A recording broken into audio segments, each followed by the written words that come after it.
pela fé no poder de Júpiter, podeis confiar em mim, senhora. Irei à coluna lactaria, depois da meia-noite, e levarei comigo a criança. A coluna lactaria no mercado de legumes, ou Fórum Olitorium, era o local onde se expunham, diariamente, os recém-nascidos injetados. Os recém-nascidos são ali abandonados diariamente, às dezenas. Assentada a combinação sinistra, a noite já havia desdobrado sobre Roma seu manto de sombras espessas. Todavia, enquanto Atéria retornava à casa dos Amós, Cláudia Sabina privava-se das festas noturnas do imperador, encaminhando-se à porta de Onste apressadamente. Encontrando-se lá com o filho de Cneio Lucius, solicitou-lhe o favor de uma palavra em particular, no que foi imediatamente atendida. Euvídio, falou a perversa criatura com a sua facilidade de dissimulação, aqui estou para prevenir-te, reservadamente, de graves acontecimentos, aliás, já por mim previstos, quando na Grécia. Mas, que acontecimentos? Interrogou o patrício com ansiedade. Deves estar preparado para ouvir-me, pois acredito que o prefeito dos pretorianos, com a bruteza dos seus sentimentos, chegou a macular a honra da tua casa. Impossível! Exclamou o tribuno com veemência. Entretanto, deves ouvir Alba Lucina imediatamente, verificando até que ponto conseguiu Lólio Úrbico introduzir-se no teu lar. Eu não posso duvidar de minha mulher sequer um minuto, revidou com sinceridade. Queres ou não ouvir-me até o fim, para conheceres os pormenores do fato? Perguntou Sabina encolerizada. Ouvi-la-ei com prazer, desde que o assunto não se refira à minha família e à honra da minha casa. É possível que tua opinião amanhã se modifique. E, despedindo-se bruscamente do homem de suas paixões, que sabia defender as tradições do lar e da família, a antiga plebeia regressava ao Capitólio, mais que nunca interessada no desdobramento dos seus sinistros desígnios. O gênio do mal, que lhe falava no coração, preparava para aquela noite os acontecimentos mais terríveis. Enquanto a vemos, pela madrugada, a examinar documentos e pergaminhos no gabinete de Lólio Úrbico, acompanhamos Atéria até o mercado de legumes. A sociedade romana já se havia habituado a ver junto da coluna lactaria os míseros enjeitadinhos. Esse local de triste memória, onde muitas mães abnegadas acolhiam pobres crianças abandonadas, constituía como que os primórdios das famosas rodas dispostos, nos estabelecimentos de caridade cristã, que floresceriam mais tarde para o mundo. À claridade mortiça da lua, antes do amanhecer, a velha serva verificou a presença de 3 míseros pequeninos. Um deles, porém, chamou-lhe a atenção pelos seus suaves vagidos de recém-nato. Era uma criancinha de traços delicados e nobres, que a cúmplice de Cláudia pode examinar, minuciosamente, à luz de uma tocha. O enjeitadinho, com roupas muito pobres, parecia nascido de poucas horas. Atéria tomou nos braços, quase com enlevo, considerando intimamente, esta criança deve ser um digno rebento de patrícios romanos. Que penoso romance não se ocultará no seu vestidinho roto e ordinário. Levou-o consigo, penetrando na casa dos Amós com todo o cuidado. Amanhecia. À noite, a criminosa adicionara o narcótico aos remédios de sua senhora. Entrou no quarto onde a esposa de Ovídio repousava, tranquilamente, depois a criança ao seu lado, envolvendo-a no ambiente tépido das coberturas. Em seguida, preparou ali toda a encenação necessária, sem que a pobre vítima do filtro que a mergulhara em longo e pesado sono pudesse perceber o que se passava. Todavia, o pequenino começou a chorar fracamente, embora a serva criminosa fizesse o possível por acalmá-lo. No quarto contíguo ao de sua mãe, dado o ruído insólito, Célia despertava. Acordou aturdida e sensibilizada. Acabava de sonhar que se encontrava, novamente, no cemitério triste da Porta Nomentana, como na memorável noite em que pudera rever o bem-amado de sua alma. Figurou-se-lhe contemplar Ciro a seu lado, enquanto Nestório mantinha a mesma atitude das suas antigas prédicas, perguntando: quem é minha mãe e quem são os meus irmãos? Tinha o cérebro ainda preso de emoções carinhosas, e as mais ternas lembranças no coração de menina e moça. Nesse instante, o ruído insólito chegava-lhe aos ouvidos. Vagidos de criança? Que significaria aquilo? Levantou-se, apressada, com o pensamento ansioso, mergulhado em dolorosas perspectivas. Notando o movimento de alguém que se aproximava, Atéria fez menção de retirar-se à pressa, mas a jovem já havia transposto a porta, verificando-lhe a presença. Contemplando a criança ao lado de sua mãe adormecida e os sinais evidentes de quanto caracteriza o lugar de um parto, presumiu adivinhar o drama com as amargas suspeitas do seu coração filial. Um turbilhão de pensamentos penosos surpreendeu-lhe o cérebro enfraquecido. Sim, aquela criancinha deveria ter nascido ali, como consequência fatal de uma tragédia inesquecível. Atéria, exclamou num gemido, que significa tudo isso? Vossa mãe, esta noite, minha boa menina, respondeu a serva criminosa, sem se perturbar, deu à luz um pequenino e é incrível. Soluçou a filha de Ovídio com a voz estrangulada. Entretanto é verdade, revidou Atéria em voz muito baixa, não dormi, auxiliando a senhora em seus sofrimentos. E, apontando para a infortunada consorte do tribuno, exclamava quase tranquila, e agora ela dorme e precisa repousar. Célia não podia definir a intensidade dolorosa dos pensamentos que a empolgavam. Nunca acreditara que sua mãe pudesse prevaricar na ausência paterna. Seu coração carinhoso sempre fora, ao seu ver, um modelo de virtudes, um símbolo de honestidade. Certamente l'óleo úrbico levará a infâmia aos mais pavorosos extremos. Ela bem que lhe ouvirá as palavras de conquistador desalmado e cruel. Além de tudo, sua mãe há muito que andava doente.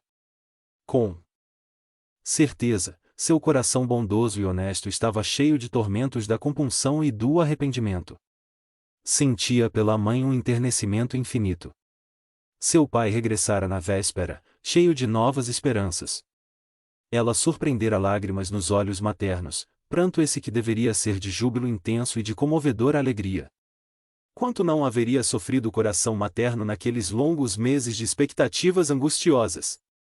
Alba Lucínia, porém, sua mãe e melhor amiga, tinha agora um filhinho que não era uma flor do tálamo conjugal. E Ovídio Lucius não lhe perdoaria nunca. Célia conhecia a infibratura do pai, assaz generoso, mas demasiadamente impulsivo. Além de tudo, a sociedade romana não admitia transigências em se tratando de tragédia como aquela, no seio do patriciado. Com as lágrimas a borbulharem-lhe dos olhos, naquelas ríspidas e singulares meditações, a jovem cristã lembrou-se do sonho daquela noite, e pareceu-lhe ainda ouvir Nestório a repetir as palavras do Evangelho: quem é minha mãe e quem são meus irmãos? Levando as suas lembranças ainda mais longe, recordou a exortação nas vésperas do sacrifício, quando afirmara que a melhor renúncia por Jesus não era propriamente a da morte, mas a do testemunho que o crente fornece com os exemplos da sua vida. Depois, a figura do avô surgiu, espontânea, em sua mente. Parecia-lhe que Cneio voltava do túmulo para recomendar-lhe, mais uma vez, a tranquilidade do pai e a ventura da mãe, nas provas aspérrimas. De olhos molhados, aproximou-se do pequenino, que abrirá os olhos pela primeira vez, às primeiras claridades do dia. O enjeitadinho fez um movimento com os braços minúsculos, como se os levantasse para ela, suplicando-lhe conforto e afeto. Célia sentiu que as suas lágrimas caíam-lhe no rosto alvo e minúsculo, experimentando no coração uma ternura infinita. Retirou-o com cuidado como se o fizesse a um irmãozinho. Sentiu que o coraçãozinho batia-lhe de encontro ao seu, como o de uma ave assustada, sem direção e sem ninho. Seu espírito, como que tocado de sentimentos misteriosos e inexplicáveis, estava também povoado das mais profundas emoções maternas. Depois de alguns minutos, em que Atéria contemplava surpreendida, Célia ajoelhou-se aos pés da serva, exclamando comovedoramente no seu sublime espírito de sacrifício: e Atéria, minha mãe é honesta e pura. Esta criança que vês nos meus braços é meu filho. Siloá, meu filhinho, agora e sempre, compreendes? Jamais o direi, respondeu a cúmplice de Cláudia, aterrada. Mas, ouve. Tu que foste a confidente de minha mãe, ajuda-me a salvá-la. Pelo amor de tuas crenças, confirma os meus propósitos. Minha mãe precisa cuidar de meu pai no curso da vida e meu pai a adora. Se ela errou, por que não auxiliarmos a sua felicidade, devolvendo à sua alma a ventura merecida? Minha mãe nunca erraria de moto próprio. Foi sempre boa, carinhosa e fiel. Só um homem muito perverso poderia induzi-la a uma falta dessa natureza, pelos caminhos do crime. Lacrimejante, enquanto a criada escutava estarrecida, continuava: cede aos meus desejos. Esquece o que viste esta noite, considerando que os tiranos dos nossos tempos costumam raptar nobres damas, aplicando-lhes filtros de esquecimento. Minha pobre mãe deve ter sido vítima desses processos miseráveis. Quero salvá-la e conto contigo. Dar-te-ei todas as minhas joias mais preciosas. Meu pai não costuma dar-me dinheiro em espécie, mas tenho dele e de meu avô as lembranças mais ricas. Ficarão contigo. Vendê-las onde quiseres. Arranjarás uma pequena fortuna e mais. E a menina? Murmurou Atéria espantada com o imprevisto dos acontecimentos. Já pensou que essa ideia do sacrifício é impossível? Com quem ficaríeis no mundo? Vosso pai, porventura, suportaria ver-vos assim, como mãe de uma criança infeliz? Eu! Exclamou a jovem com atitudes reticenciosas, como se desejasse lembrar alguém que a pudesse valer em tão dolorosas circunstâncias. Eu ficarei com Jesus. Em seguida, ante o silêncio de Atéria, que lhe obedecia maquinalmente, todo o cenário foi transportado ao seu quarto, enquanto Célia aconchegava o pequenino ao coração, entregando à serva ambiciosa todas as joias mais preciosas e guardando apenas a pérola que Ovídio lhe dera na véspera. Alba Lucínia, contudo, saíra do seu torpor, repentinamente. Aturdida com os efeitos do narcótico, estava surpresa, ouvindo no quarto da filha os vagidos da criança. Divisando o vulto de Atéria através de uma cortina, chamou-a em voz alta para certificar-se do que ocorria. A criada criminosa, porém, apareceu-lhe de frente, lívida e aterrada. Levando as mãos à cabeça num gesto de fingido desespero, exclamava com esgares estranhos: "E senhora! Senhora! Que grande desgraça!" A esposa do tribuno, com o coração a lhe saltar do peito, pálida e aturdida, ia interrogar a serva, quando alguém transpôs a porta e penetrou no aposento. Era Elvídio. O genro de Fábio não conseguirá conciliar o sono. Depois das insinuações pérfidas de Sabina, parecia que veneno atroz lhe destruía todas as forças do coração. Trabalhou intensamente para que as horas da noite lhe fossem menos amargurosas, e todavia, ao dealbar da aurora, montara um cavalo veloz que o transportou, célere, à casa, para consolidar a sua tranquilidade espiritual, junto da mulher e da filhinha. Lá chegando, ainda ouviu a velha serva exclamar desesperada: "E uma desgraça! Uma grande desgraça!" Enquanto Lucínia o contemplava aflita e amargurada, Elvídio Lucius caminhava para ela e para a criada, com o semblante carregado e triste: "E explica-te, Atéria." Teve forças para murmurar a pobre senhora, aflitamente. Nesse instante, porém, depois de longa prece, a jovem cristã surgiu, quase cambaleante, à porta da alcova materna.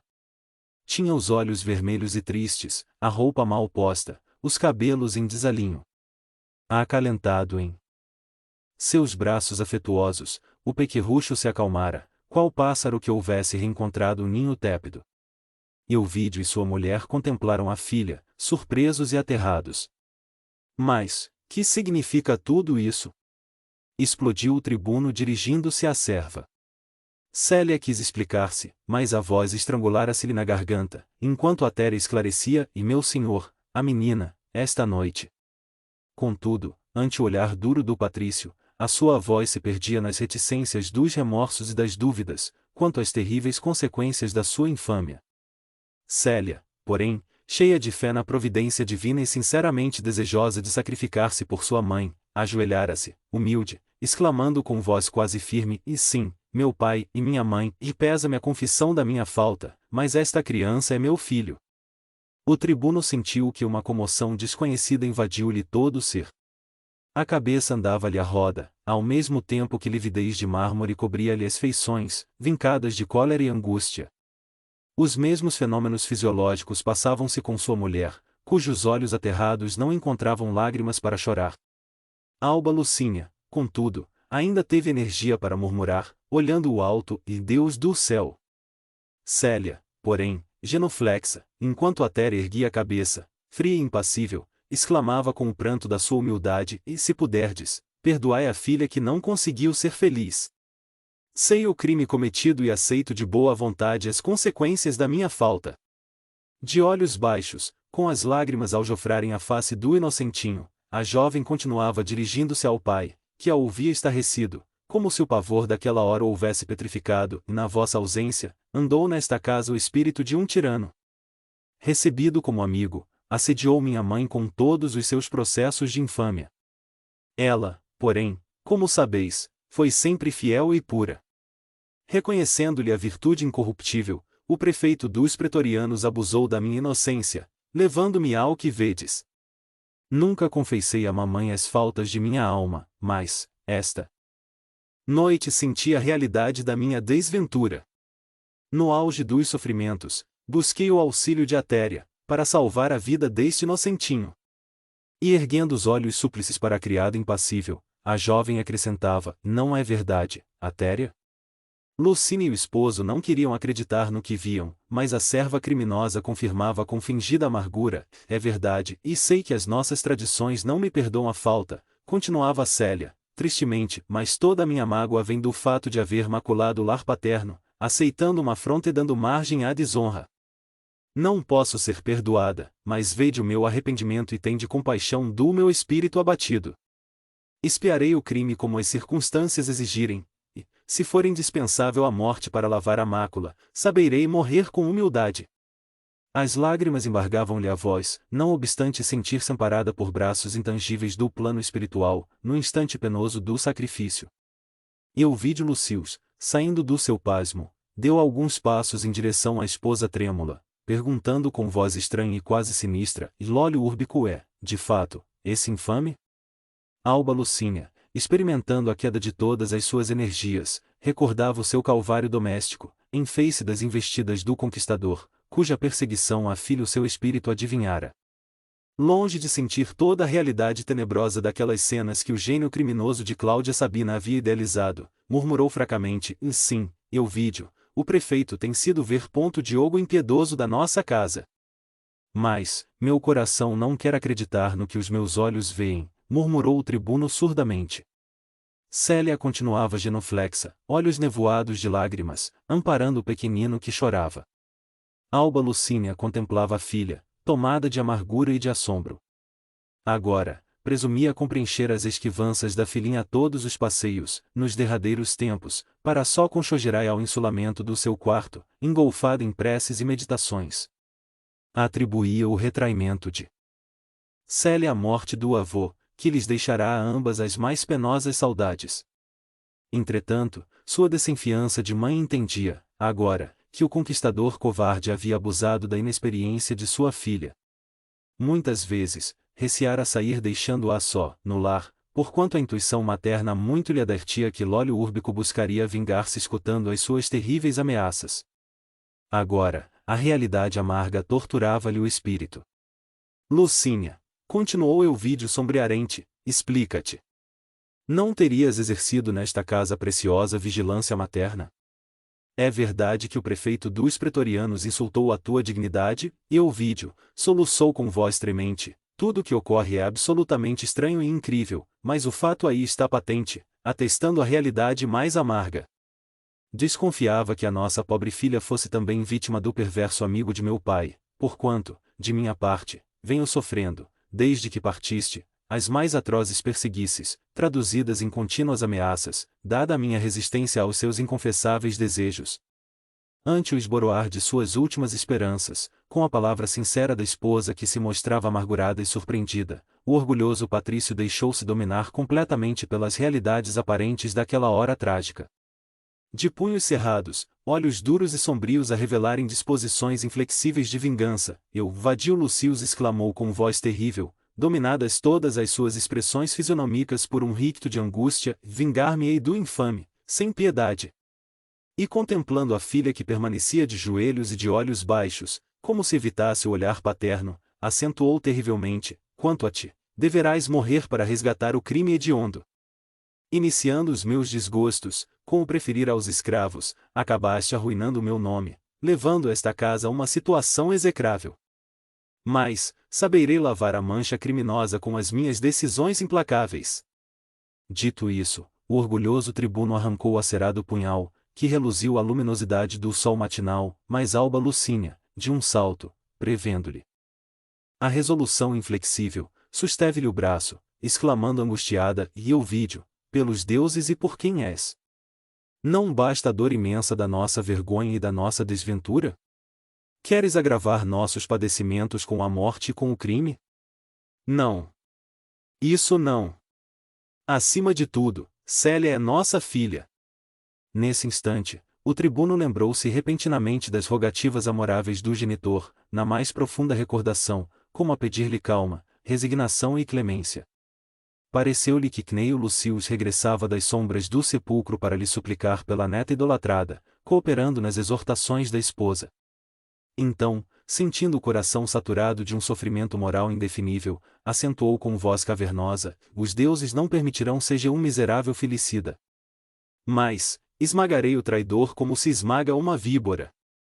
E, voltando-se de repente para a filha humilhada, sentenciou com energia: poupo-te a vida, mas, doravante estás definitivamente morta para a nossa desdita imensurável, porque tua indignidade não te permite viver mais um minuto sob o teto paterno.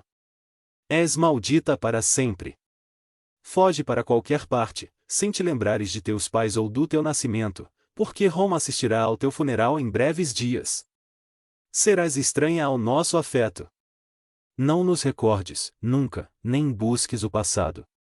Pois eu poderia exterminar-te nos meus impulsos. Célia continuava na sua atitude humilde, de joelhos, mas aos seus ouvidos ressoavam as palavras decisivas do pai orgulhoso e ofendido no seu amor próprio. Vai-te, foge, maldita! Ergueu-se ela, então, cambaleante, endereçando à mãe um derradeiro olhar, no qual parecia concentrar toda a sua crença e toda a sua esperança. Alba Lucínia retribuiu-lhe o gesto afetuoso, fixando-a com a sua ternura dolorosa. Pareceu-lhe descobrir na limpidez daquele olhar toda a inocência da alma piedosa e cristã da desventurada filha. Todavia, o seu coração maternal agradecia intimamente aos deuses o lhe haverem poupado a vida. Compreendendo a inflexibilidade da ordem paterna, Célia deu alguns passos vacilantes, e saindo por uma porta lateral encontrou-se em plena rua, sem direção nem destino, enquanto atrás dela se fechavam as portas do lar paterno, para sempre.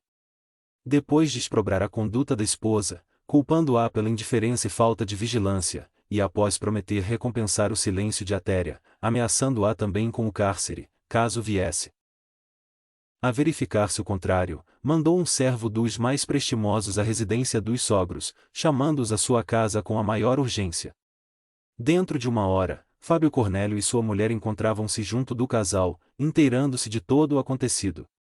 Enquanto o coração de Júlia Spinter se sentia tocado das mais dolorosas emoções, o velho e orgulhoso censor exclamava convictamente: sim, Euvídio, vamos procurar o traidor quanto antes, a fim de o exterminar, sejam quais forem as consequências. Mas, devias ter aniquilado a filha, pois o sangue deve compensar os prejuízos da vergonha, segundo os nossos códigos de honra. Mas, enfim, ela estará moralmente morta para sempre. Depois de eliminarmos l'óleo úrbico, faremos que as cinzas de Célia venham de Capua para serem recolhidas em Roma, ao jazigo da família. Ao passo que as duas senhoras, mãe e filha, ficavam no aposento, sucumbidas, consolando-se reciprocamente e rogando a proteção dos deuses para a tragédia inesperada e dolorosa, Fábio e Ovídio dirigiram-se apressadamente para o Capitólio, a fim de exterminarem o inimigo, como se o fizessem a uma serpente imunda e venenosa. Todavia, uma surpresa, tão grande quanto a primeira, os esperava. No palácio do prefeito dos pretorianos o movimento era desusado e estranho. Antes de atingirem o átrio, os dois patrícios foram informados de que l'óleo úrbico havia falecido minutos antes, acreditando-se que se tratava de um suicídio.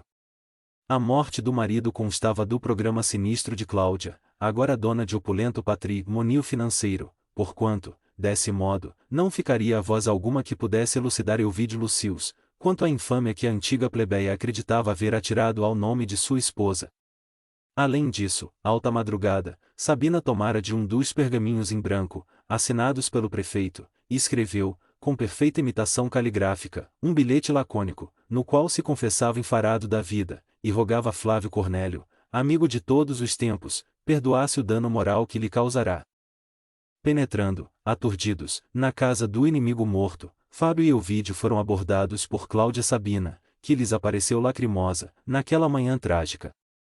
Depois de se lastimar, comentando a tétrica resolução do esposo em desertar da vida, Sabina entregava ao censor o último bilhete de Úrbico, que dizia grafado pelo marido à última hora, deixando transparecer curiosidade a respeito daquele pedido de perdão, injustificável e estranho. Desejava, assim, conhecer os primeiros resultados do trabalho tenebroso de Atéria, esperando ansiosamente, dos lábios de Ovídio ou de alguma alusão de Fábio às informações indiretas que o seu espírito vingativo ansiosamente aguardava.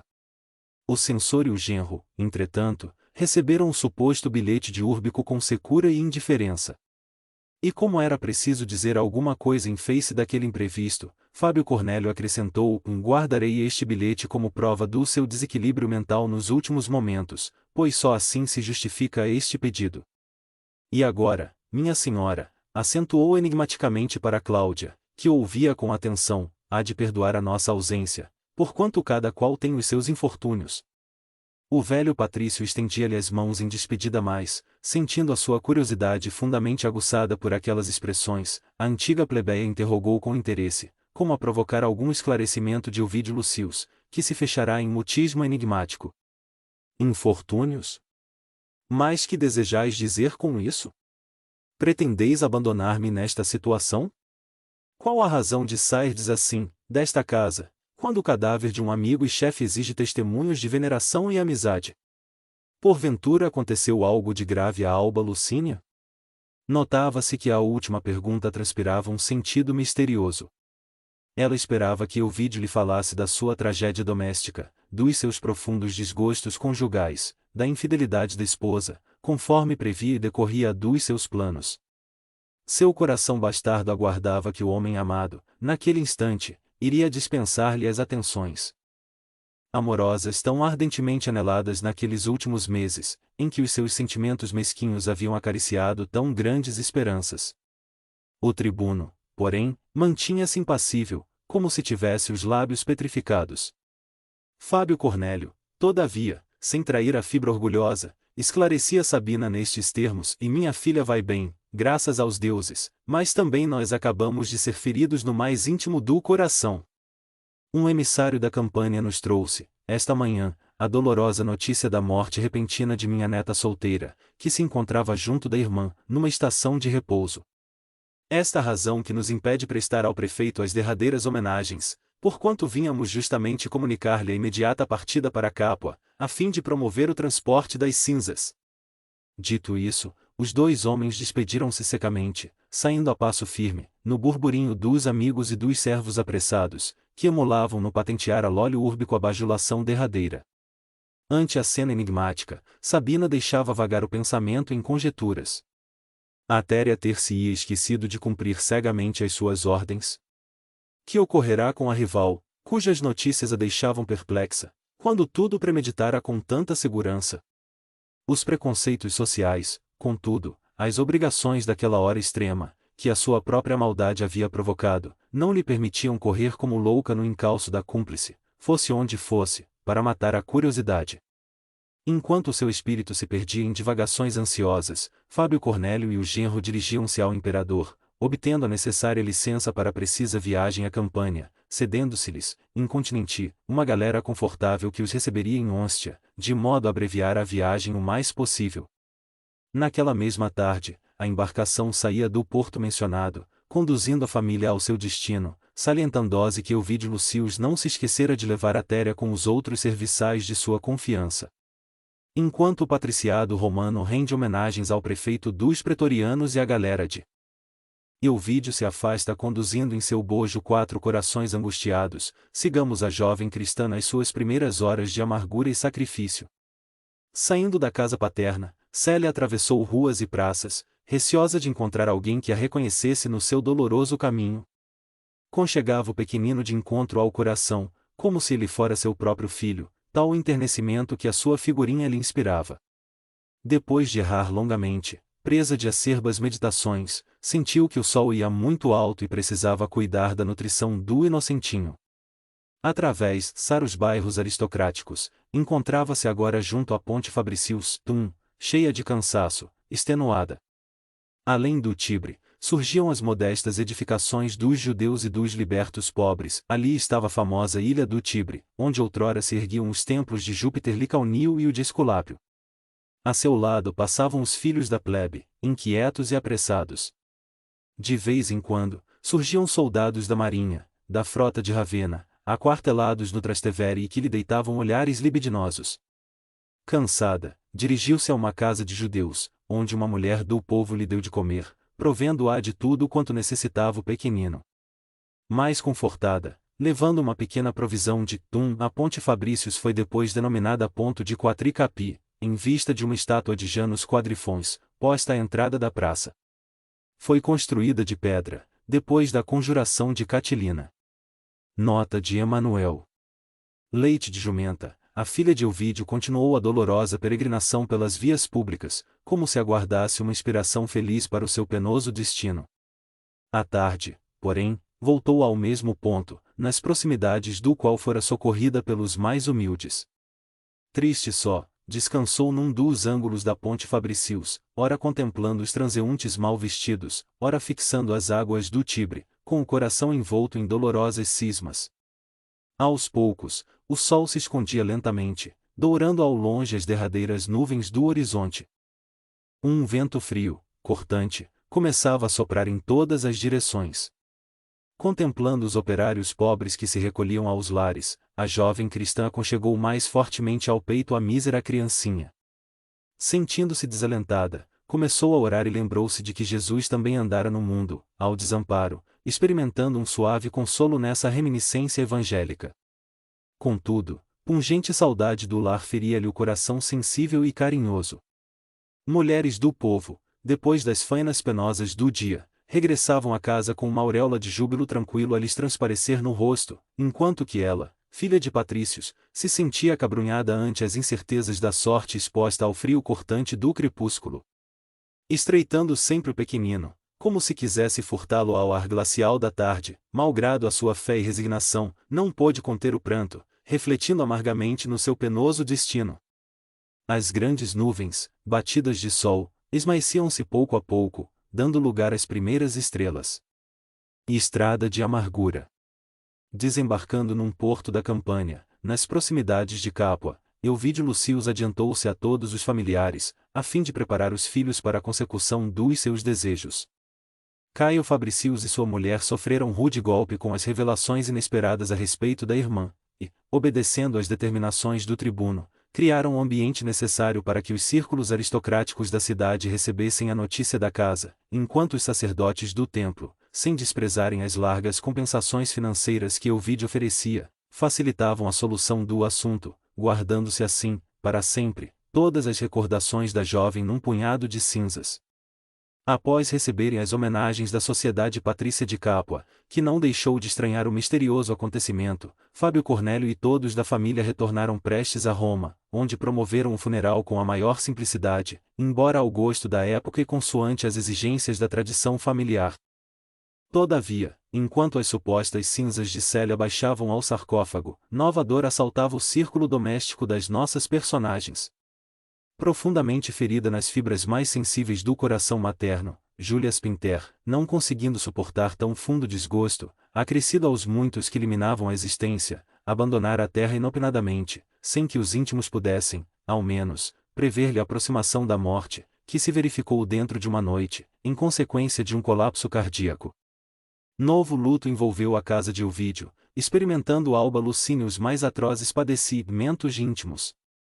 A esse tempo, Fábio Cornélio, dado o desaparecimento de Lólio Úrbico, havia recebido novos encargos do imperador, encargos que lhe deferiram grandes poderes e graves responsabilidades na solução de todos os problemas financeiros.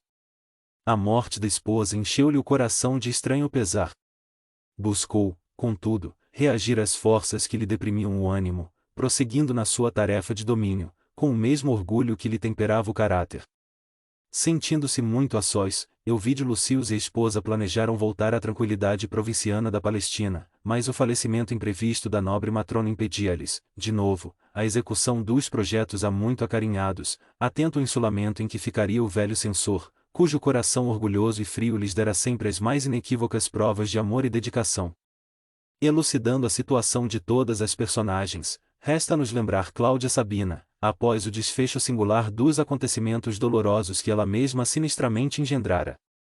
Morto o marido e sabendo frustrados todos os seus planos, procurou em vão ouvir a Téria, que, elevada a uma posição de redobrada confiança no lar de Ovídio Lucius, dispusera-se a não abandonar jamais a casa, receosa das suas represálias.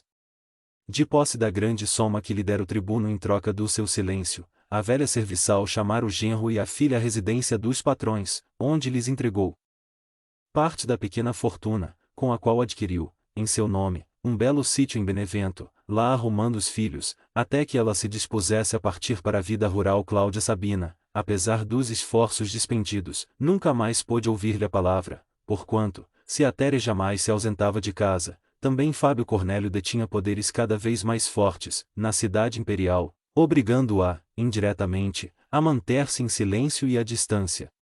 Foi assim que a antiga plebeia se retirou de Roma para Tibur, acompanhando as futilidades da corte de Adriano, cujos últimos tempos de reinado se caracterizaram por uma indiferença cruel. Rodeada de servos, mas em pleno ostracismo social, a viúva do prefeito dos pretorianos adquirira uma chácara tranquila, onde devia passar largos anos, requintando seu ódio em detestáveis meditações. Depois destas notícias breves, retomemos o caminho de Célia para acompanhar-lhe a dolorosa peregrinação. Deixando a ponte Fabricius, ela caminhou ao léu, procurando alcançar a ilha do Tibre, onde se acotovelava a multidão dos pobres.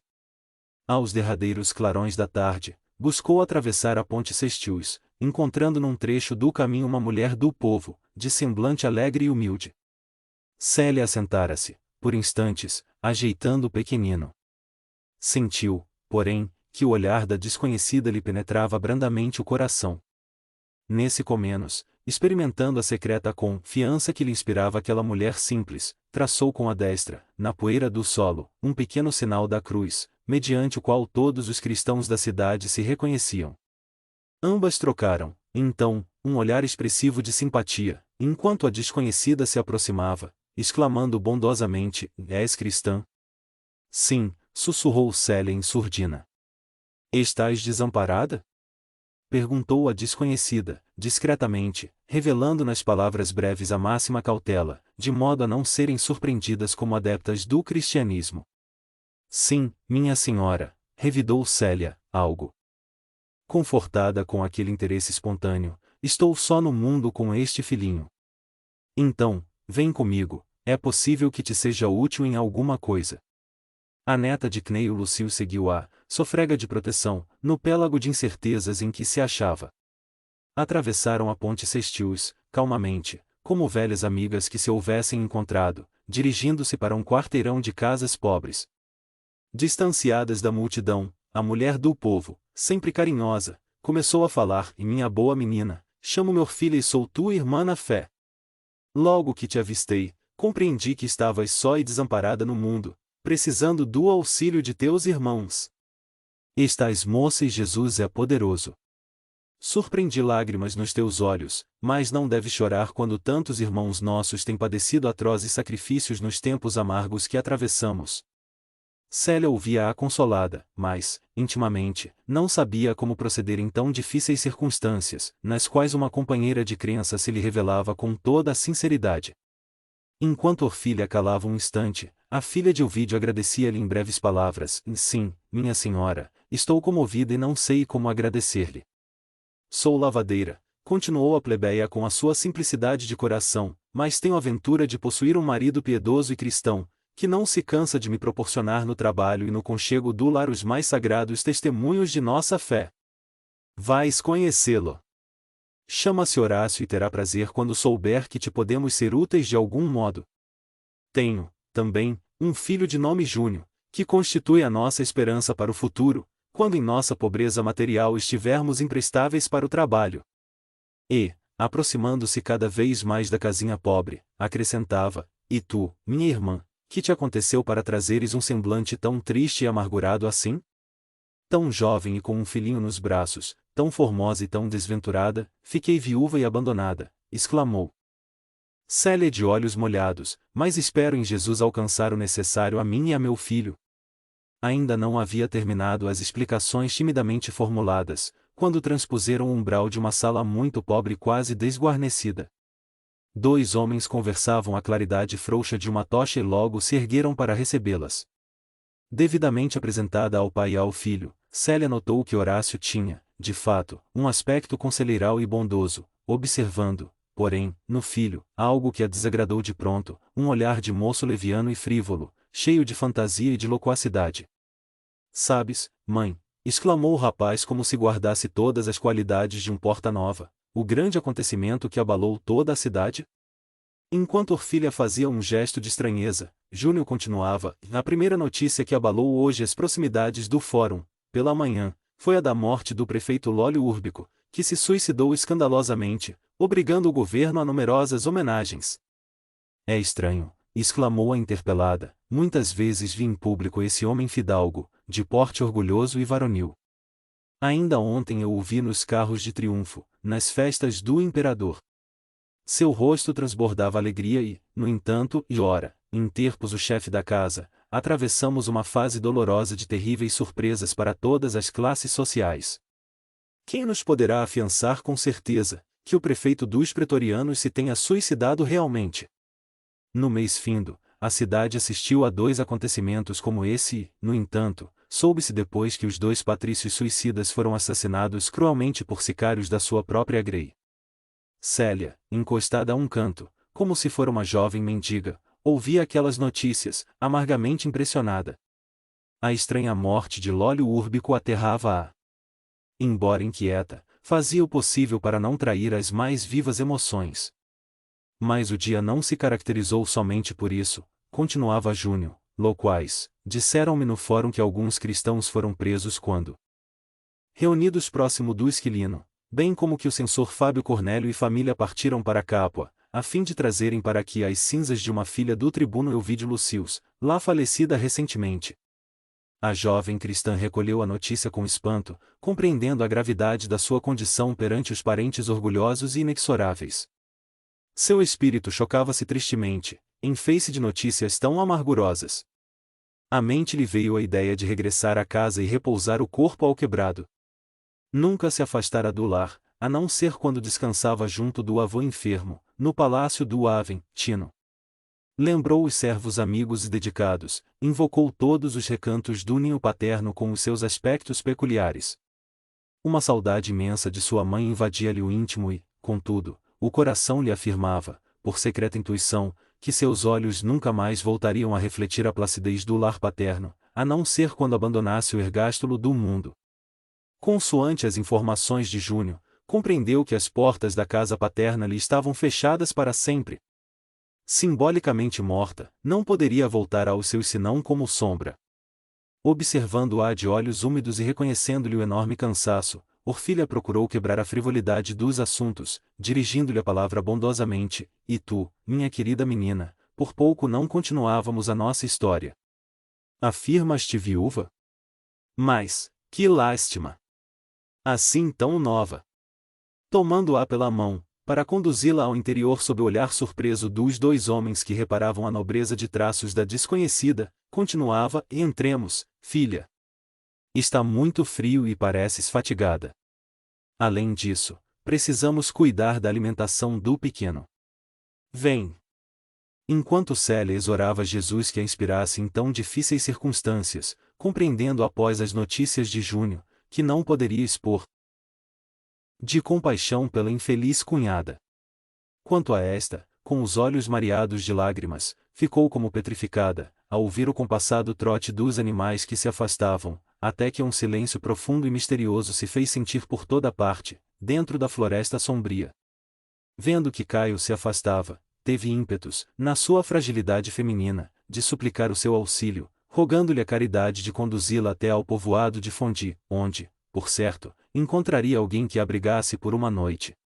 Todavia, permaneceu muda, como se a insensibilidade do cunhado lhe houvesse enregelado a própria alma. Chorou longamente misturando em orações as lágrimas amargas, de olhos fitos no céu, onde apenas lucelavam raras estrelas. A passos vacilantes voltou à gruta selvagem que a natureza havia edificado. Lá dentro, acomodou a criança da melhor maneira e entrou a meditar amargamente. Os ventos do Lácio começaram a sussurrar uma sinfonia triste e estranha, e, de longe em longe, até aos seus ouvidos chegavam os ecos dos lobos selvagens, ululando na floresta. Célia sentiu-se abandonada mais que nunca. Profundo desânimo se lhe apoderou do espírito, sentindo que, apesar da fé, a fortaleza moral desfalecia em face de tão penosos padecimentos. Lembrou, uma a uma, todas as suas alegrias domésticas, recordando cada familiar, com as particularidades encantadoras do seu extremoso afeto. Nunca o sofrimento moral lhe atingira tão fundo o coração sensível. Enquanto as lágrimas silenciosas lhe rolavam dos olhos, lembrou-se, mais que nunca, das exortações de Nestório nas vésperas do sacrifício, rogando a Jesus lhe concedesse forças para as renúncias purificadoras. Mergulhada em profunda escuridão, acarinhava o rosto do pequenino, receosa de um ataque de répteis, enxugando as lágrimas, para melhor pensar no futuro, sem perder a sua confiança na misericórdia de Jesus. Foi então que, com surpresa e pasmo dos seus olhos aflitos, emergiu da sombra um ponto luminoso, avultando com rapidez prodigiosa, sem que ela atinasse, de pronto, com o que se passava. Aturdida e surpresa, acabou por divisar a seu lado a figura do avô, que lhe enviava ao coração atormentado o mais terno dos sorrisos. Tamanha era sua amargura, tanto o fel do seu coração angustiado, que não chegou a manifestar a menor estranheza. Dentro das claridades da sua fé, recordou, imediatamente, a lição evangélica das aparições do Divino Mestre a Maria Madalena e aos discípulos, estendendo para o avô os braços ansiosos. Para o seu espírito dolorido, a visão de Cneio Lucius era uma bênção do Senhor aos seus inenarráveis martírios íntimos. Quis falar, mas, ante a figura radiosa do velhinho bom, a voz morria-lhe na garganta sem conseguir articular uma palavra. Todavia, tinha os olhos aljofrados de pranto e havia em seu rosto uma tal expressão de sublimidade, que dir-se-ia mergulhada em profundo êxtase. Célia, sussurrou o espírito carinhoso e benfazejo, Deus te abençoe nas tormentas aspérrimas da vida material. Feliz de ti, que ele, geste o sacrifício, como se houvesses recebido uma determinação grata do Mestre. Não desfaleças nas horas mais amargas, pois entre as flores do céu há quem te acompanhe os sofrimentos, fortalecendo as fibras do teu espírito desterrado. Jamais te suponhas abandonada, porquanto, do além, nós te estendemos mãos fraternas. Todas as dores, filhinha, passam como a vertigem dos relâmpagos ou como os véus da neblina desfeitos ao sol. Só a alegria é perene, só a alegria alcança a eternidade. Realizando-nos interiormente para Deus, nós compreendemos que todos os sofrimentos são vésperas divinas do júbilo espiritual nos planos da verdadeira vida. Conhecemos a intensidade dos teus padecimentos, mas, coerente com a tua fé, conserva o pensamento sempre puro. Crendo sacrificar-te por tua mãe, estás cumprindo uma das mais formosas missões de caridade e de amor, aos olhos do Cordeiro. Jamais agasalhes a ideia de que o sentimento materno se houvesse desviado algum dia do código da lealdade e da virtude doméstica, mas recebe todos os sofrimentos como elementos sagrados da tua própria redenção espiritual. Tua mãe nunca faltou à fidelidade conjugal e o teu espírito de abnegação e renúncia receberá de Jesus a mais farta messe de bênçãos. Ouvindo aquelas palavras que lhe caíam como bálsamo divino no coração desalentado, a filha de Ovídio deixava que as lágrimas de conforto íntimo lhe rolassem das faces, como se o pranto, somente, lhe pudesse lavar todas as amarguras. Ela identificava o avô carinhoso e amigo, ali, a seu lado, como nos dias mais venturosos da sua existência. Nimbado de uma luz suave e doce, Cneio Lucius sorria-lhe com a benevolência de coração que sempre lhe demonstrara. Escutando-lhe a revelação da integridade moral da genitora, Célia reconsiderou as ocorrências dolorosas do lar. Bastou que esboçasse tais pensamentos, sem exprimi-los verbalmente, para que a respeitável entidade espiritual a esclarecesse, nestes termos: e filha, não cogites senão de bem cumprir os desígnios do Senhor a teu respeito. Não permitas que os teus pensamentos voltem ao passado para se eivarem de aflições e amaritudes da vida terrestre. Não queiras estabelecer a culpa de alguém ou apontar o desvio de quem quer que seja, porque há um tribunal de justiça incorruptível, que legisla acima das nossas frontes. Para ele não há processos obscuros, nem informações inexatas. Se essa justiça sublime determinou a tua marcha pelos carreiros da calúnia e do sacrifício, é que essa estrada conviria mais ao teu aperfeiçoamento e às fórmulas de trabalho que te competem. Nunca mais voltarás ao aconchego do lar paterno, ao qual te sentirá ligada pelos elos inquebrantáveis da saudade e do amor, através de todos os caminhos, mas essa separação de tua alma dos nossos afetos mais queridos será como um ponto de luz imorredoura, assinalando a transformação dos nossos destinos. Teu sacrifício, filhinha, há de ser para todo sempre um marco renovador de nossas energias espirituais no grande movimento das reencarnações sucessivas, em busca do amor e da sabedoria. Ampliando os meus recursos para regressar às lutas terrestres, abençoa a tua dor, porque a tua renúncia é grande e meritória aos olhos de Jesus. Foi aí que ela, conseguindo romper as emoções que a asfixiavam, exclamou com voz amargurada e dolorida, e mais do que as palavras, meu coração, que o vosso espírito pode perscrutar, pode dizer-vos da minha alegria e reconhecimento. Protetor e amigo, guia desvelado de minha alma, já que vindes das sombras do túmulo para trazer-me as mais consoladoras verdades, ajudai-me a vencer nos embates dolorosos da vida. Animai-me. Inspirai-me com a vossa sabedoria e o vosso amor compassivo. Não me deixeis desorientada, nestas penhas escabrosas. Avô, meu coração tem andado triste como esta noite, e o desalento e a amargura clamam no meu íntimo como os lobos ferozes que uivam nestas selvas. Doravante, porém, saberei que vos tenho junto a mim. Caminharei consciente de que me seguireis os passos em busca da felicidade real. Rogai a Jesus que eu desempenhe austeramente todos os meus deveres.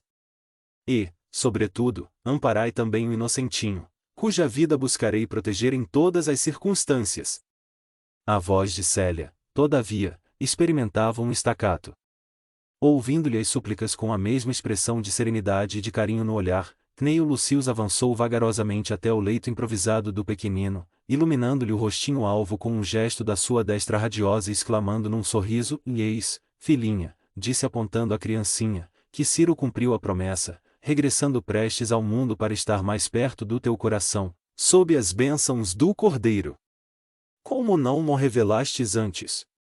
Monologou a jovem intimamente possuída de sublime alvoroço. É que Deus, exclamou a entidade generosa, adivinhando-lhe os pensamentos, quer que todos espiritualizemos o amor, buscando-lhe as expressões mais puras e mais sublimes.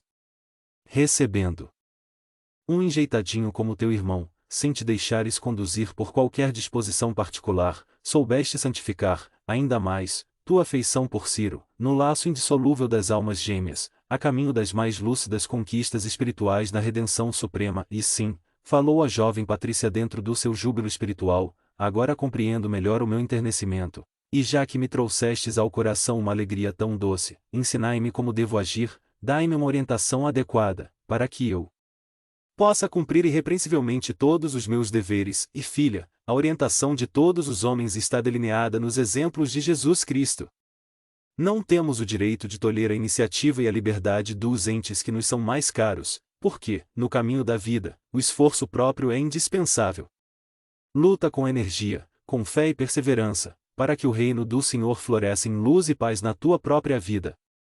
Mantém a tua consciência sempre pura e, se algum dia a dúvida vier perturbar teu coração, pergunta a ti mesmo o que faria o Mestre em teu lugar, em idênticas circunstâncias. Assim aprenderás a proceder com firmeza, iluminando as tuas resoluções com a luz do Evangelho.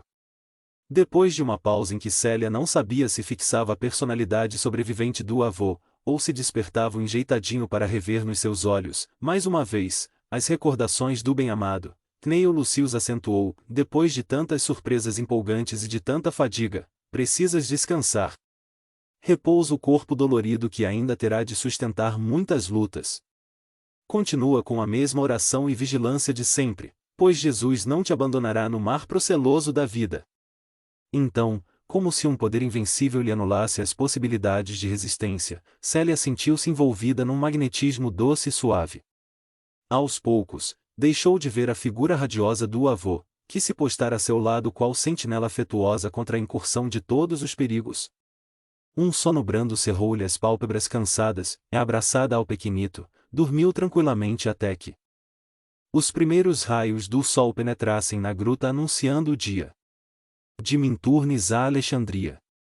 Enquanto a vida familiar de Fábio Cornélio transcorria, na cidade imperial, sem acidentes dignos de menção, sigamos a filha de Ovídio Lucíus na sua via dolorosa. Levantando-se pela manhã, Célia alcançou a povoação de Fondi, em cujas cercanias uma criatura generosa acolheu-a por um dia, com ternura e bondade. Foi o bastante para se reconfortar das caminhadas ásperas e longas, e no dia seguinte, punha-se novamente a caminho em direção de Tri, a antiga Urbis Mamurrarum, aproveitando o mesmo traçado da Via Ámpia. Em caminho, teve a satisfação de encontrar a carreta de Gregório, o mesmo carreiro humilde que a deixará, na antevéspera, nas montanhas de Terracina, circunstância que lhe trouxe ao coração muita alegria. Nas dificuldades e dores do mundo, a fraternidade tem elos profundos, jamais facultados pelos gozos mundanos, sempre fugazes e transitórios. Gregório ofereceu-lhe o mesmo lugar ao seu lado, num gesto de proteção que a jovem aceitou, considerando uma bênção do alto. Desta vez, reconheceram-se como dois bons amigos de outros tempos. Falaram da paisagem e dos pequenos acidentes da viagem, rematando Gregório com uma pergunta cheia de interesse: tem a senhora outros parentes além de Fondi? Não me pareceu pequeno sacrifício em aventurar-se a uma jornada tão longa como a de anteontem. Como consentiram prosseguisse outra viagem a pé? Sim, meu amigo, respondeu buscando desviar a sua afetuosa curiosidade. Meus parentes de Fondi são paupérrimos e não desejo voltar a Roma sem rever um tio enfermo, que reside em Minturnes. Ainda bem, murmurou o generoso plebeu, satisfeito com a resposta, sendo assim, poderei levá-la hoje até ao fim da sua jornada, pois vou além das lagoas da cidade.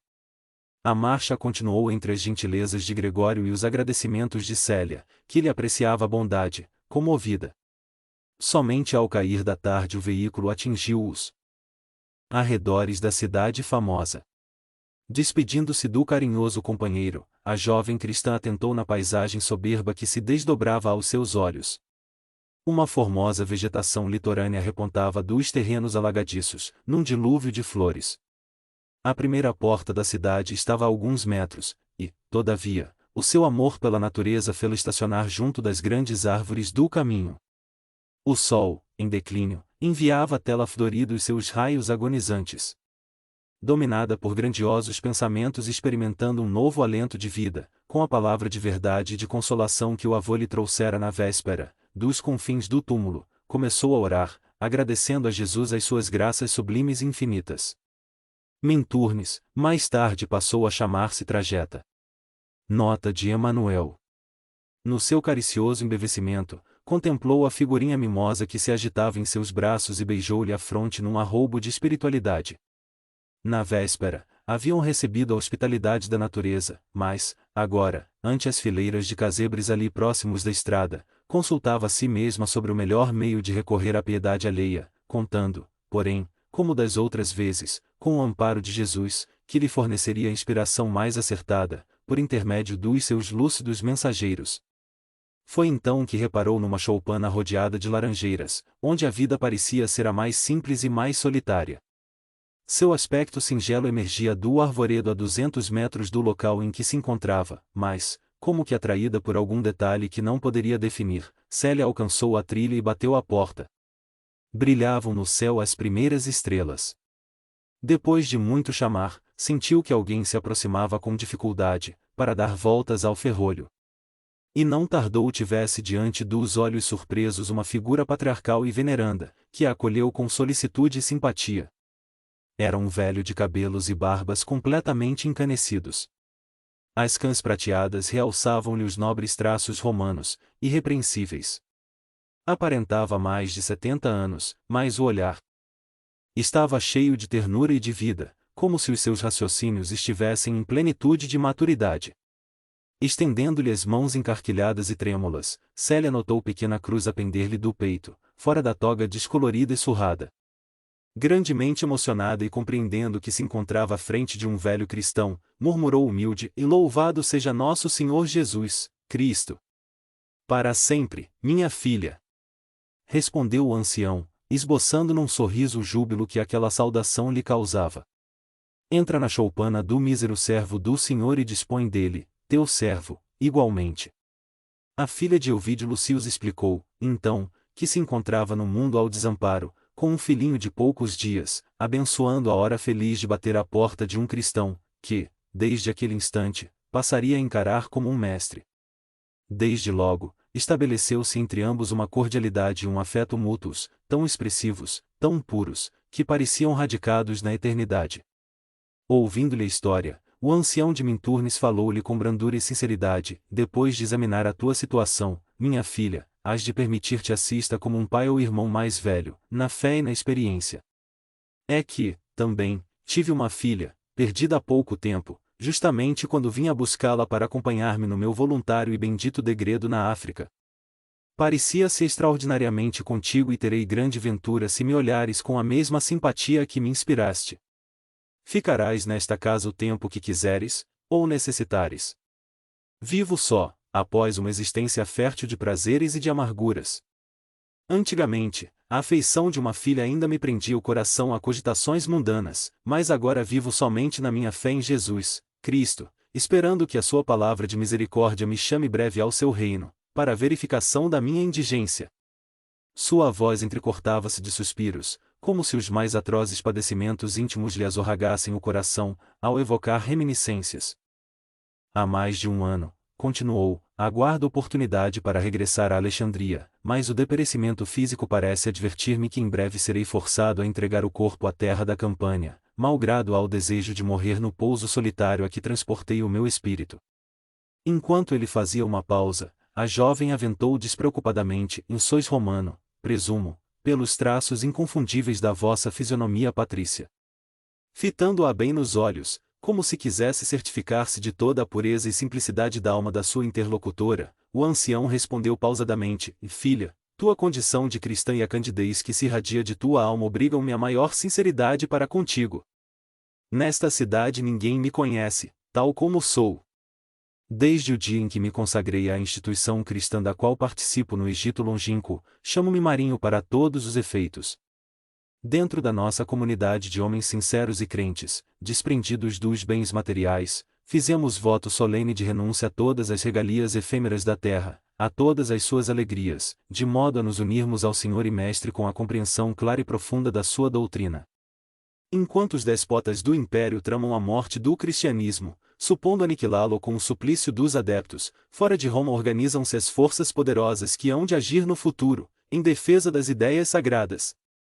Em todas as províncias da Ásia e da África os cristãos se articulam em sociedades pacíficas e laboriosas, e guardam os escritos preciosos dos discípulos do Senhor e dos seus seguidores abnegados, protegendo o tesouro dos crentes para uma posteridade mais piedosa e mais feliz. Enquanto Célio escutava com carinhoso interesse, o ancião de Minturnes continuava, depois de uma pausa, como que preparando o próprio pensamento para a maior clareza das suas recordações. A outrem filha, não poderia confiar o que te revelo esta noite, levado por um impulso do coração. Talvez meu espírito esteja acercando-se do sepulcro e o mestre amado queira advertir, indiretamente, a alma culpada e dolorida. Há qualquer coisa que me compele a confessar-te o passado com as suas inquietudes e incertezas. Não poderia explicar-te o que seja. Sei, apenas, que a inocência do teu olhar de cristã, de filha piedosa e meiga, faz nascer-me no peito exausto os bens divinos da confiança. Meu verdadeiro nome é Lésio Munácio, filho de antigos guerreiros, cujos ascendentes se notabilizaram nos feitos da República. Minha mocidade foi uma esteira longa de crimes e desvios, aos quais se entregou o meu espírito frágil, visto o desconhecimento do ensino de Jesus. Não trepidei, noutros tempos, em brandir a espada homicida, disseminando a ruína e a morte entre os seres mais humildes e desprezados. Auxiliei a perseguição aos núcleos do cristianismo nascente, levando mulheres indefesas ao martírio e à morte, nos dias das festas execráveis. Ai de mim, porém! Mal sabia que um dia ecoaria em meu íntimo a mesma voz divina e profunda que soou para Paulo de Tarso a caminho de Damasco. Depois dessa vida aventurosa, casei-me tarde, quando as flores da juventude já se despetalavam no outono da vida. Antes não o fizesse. Para conquistar o afeto da companheira, fui compelido a gastar o impossível, lançando mão de todos os recursos. Sem preparação espiritual, construía o lar sobre a indigência mais triste. Em pouco tempo, uma filhinha graciosa vinha iluminar o âmago escuro das minhas reflexões sobre o destino, mas, atormentado pelas necessidades mais duras a fim de mantermos em Roma o nosso padrão de vida social, senti que a pobre esposa, tomada de ilusões, não beberia comigo o cálice da pobreza e da amargura. Com efeito, em